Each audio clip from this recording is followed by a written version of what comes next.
शैलेंद्र तोमर जी, अलीगढ़ से। जी। राधा राधा। राधा वल्लभ शेयर रिवंश महाराज जी, आपके चरणों में कोटि कोटि प्रणाम। महाराज जी, आपके एकांतिक वार्तालाप में अच्छे और बुरे परमाणुओं के बारे में सुना है। गुरुदेव, मैं पुलिस विभाग में कार्यरत हूँ, वहाँ सभी प्रकार के लोगों से मिलना जुलना होता है। वो ऐसी जगह बैठना और खाना पड़ता है जहाँ नहीं बैठना चाहिए। जीवन में कई बार महसूस भी हुआ है कि बुरे परमाणु मुझ पर हावी हो रहे हैं। क्या ये बुरे परमाणु हमारे व्यवहार पर असर डालते हैं? अगर डालते हैं तो बहुत मैं जोर इसे का कैसे- डालते हैं।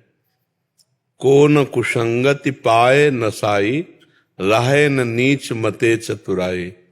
जो कुसंग के परमाणु हैं वो बहुत विपरीत भाव पैदा कर देते हैं। आपका स्वभाव नहीं है, लेकिन कुसंग का प्रभाव आपसे गलत करवा सकता है, गलत सोच करवा सकता है।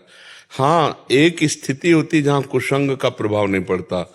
जो रहीम उत्तम प्रकृति का कर सकत कुसंग, चंदन विष व्यापत नहीं लपटे रहत भुजंग।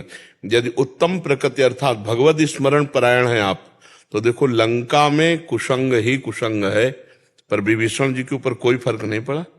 हनुमान जी भी लंका में प्रवेश कर रहे हैं, लेकिन कोई कुसंग का असर नहीं हुआ, क्योंकि हृदय में भगवान का चिंतन है। प्रविश्य नगर की जय सब काजा, हृदय राख कौशलपुर राजा। यदि भगवान का स्मरण चल रहा है तो फिर कुसंग का प्रभाव नहीं पड़ पाएगा। आप जो भोजन है वो अपनी थाली का उतना पवित्र होना चाहिए जो भगवान को अर्पित करने लायक हो। ऐसा पवित्र नहीं होना चाहिए कि भगवान को अर्पित ना कर सके।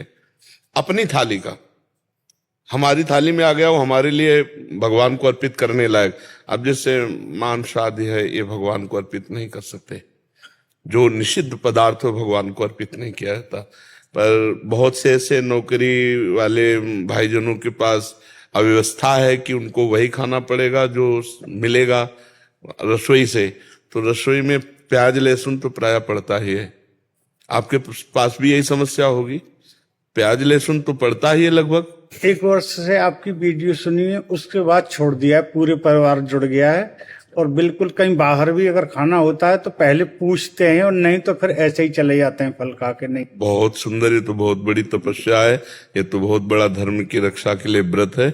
बहुत भगवान की आपके ऊपर कृपा है, आप इस पे चलिए। और नाम जब अगर पकड़ लिए तो कोई भी परमाणु कुसंग का आपको परास्त नहीं कर सकता है, हमारी बात मान लीजिए। क्योंकि नाम जापक त्रिजटा लंका में रह रहे, नाम जापक माल्यवंत जी, नाम जापक विभीषण जी, कई महाभागवत हैं जो लंका में है। वो मंदोदरी भी गुप्त रूप से महान भक्त है।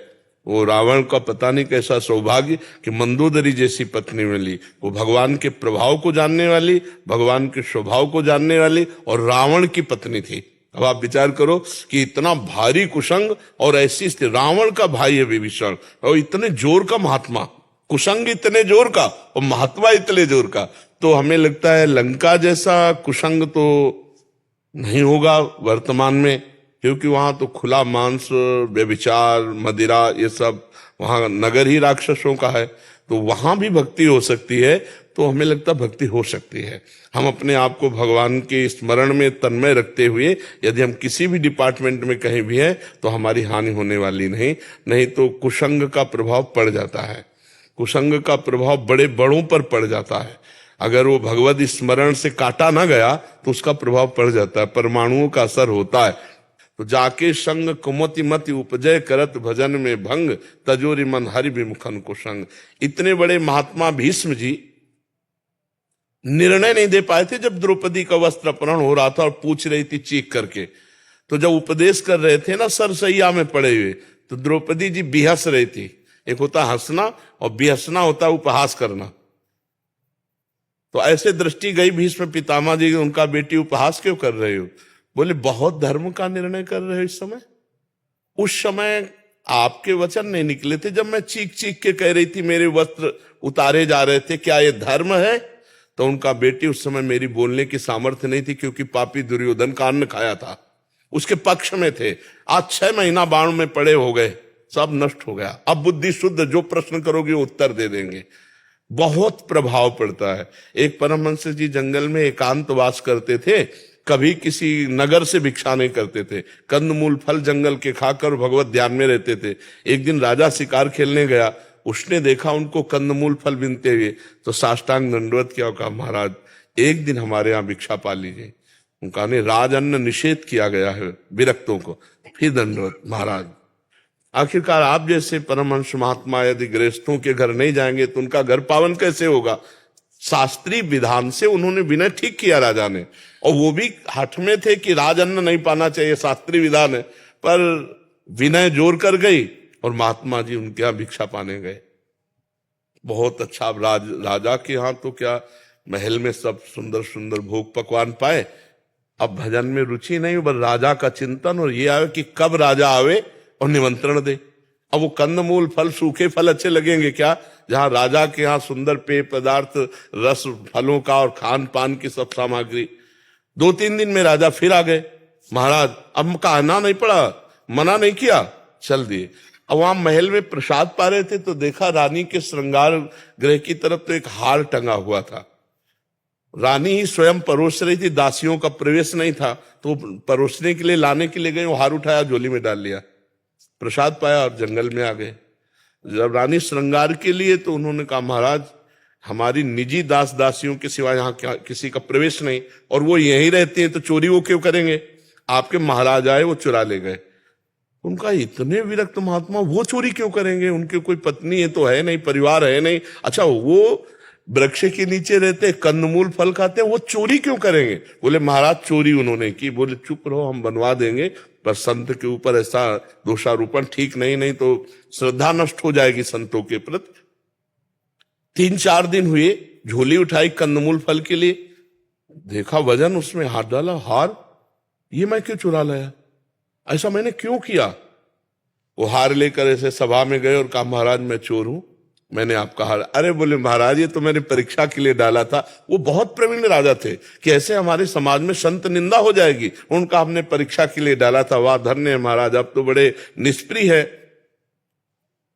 एकांत ले गए, और महल में जब ले गए तब कहा महाराज ये तो मैंने आपकी इज्जत बचाने के लिए कहा, आप ये बताए कि चुराए क्यों और आप लाए क्यों? तो बोले इसका कारण तू है। राज अन्न पाने से मेरी बुद्धि भ्रष्ट हुई, रजोगुण चढ़ा और मैंने चोरी की। मुझे कोई जरूरत नहीं इस हार की, ना तेरी जरूरत है। तेरे अन्न ने मेरी बुद्धि भ्रष्ट कर दी जो मैं चोरी में आ गया। तो अन्न का प्रभाव, संग का प्रभाव, परमाणु आसपास वातावरण का प्रभाव उसके ऊपर पड़ता है जो निरंतर भजन नहीं करता। इसीलिए हनुमान जी महाराज कह रहे हैं, का हनुमंत विपत्ति प्रभु सोई, जब तो सुमिरन भजन न होई। जिस क्षण सुमिरन भजन छूटा, कुसंग का प्रभाव पड़ जाएगा। अगर घोर कुसंगति में जाए और नाम जब चल रहा है भगवत स्मरण, कुछ प्रभाव नहीं पड़ेगा। जैसे हनुमान जी महाराज, विभीषण जी महाराज लंका में भी गए, लंका में वो रहे, लेकिन कोई फर्क नहीं पड़ा। तो ऐसे हम समाज में रहें, नाम जब न छूटने पावे और आहार शुद्ध रहे, तो कोई नहीं बिगाड़ सकता है। आप निश्चिंत रहिए, बड़ी कृपा आपके ऊपर है कि ऐसे रजोगुणी समाज में रह करके अपराधियों के बीच में भी जाना पड़ेगा, और अपराध युक्त जो लोग हैं उनसे भी संभाषण करना पड़ेगा, फिर भी अपनी बुद्धि को भगवान की तरफ चलाना, ये बड़ी कृपा का लक्षण है। तो आप छोड़िएगा नहीं किसी स्थिति में, क्योंकि मनुष्य जीवन का परम लक्ष्य है भगवान की प्राप्ति। और जब आप धर्म से चलोगे ना, तो हमारे समाज की बहुत अच्छी सेवा कर लोगे आप। हाँ, जब अधर्माचरण से कोई चलता है ना, तो सेवा नहीं हो पाती, फिर राष्ट्र सेवा नहीं हो, समाज सेवा नहीं हो पाती, शोषण जरूर हो सकता है। लेकिन यदि हम धर्म से चले तो समाज का बहुत बड़ा हित कर सकते हैं, और वो भगवान की सेवा होगी, उससे भगवान प्रसन्न होंगे। आप चलिए, बहुत आपके ऊपर कृपा है।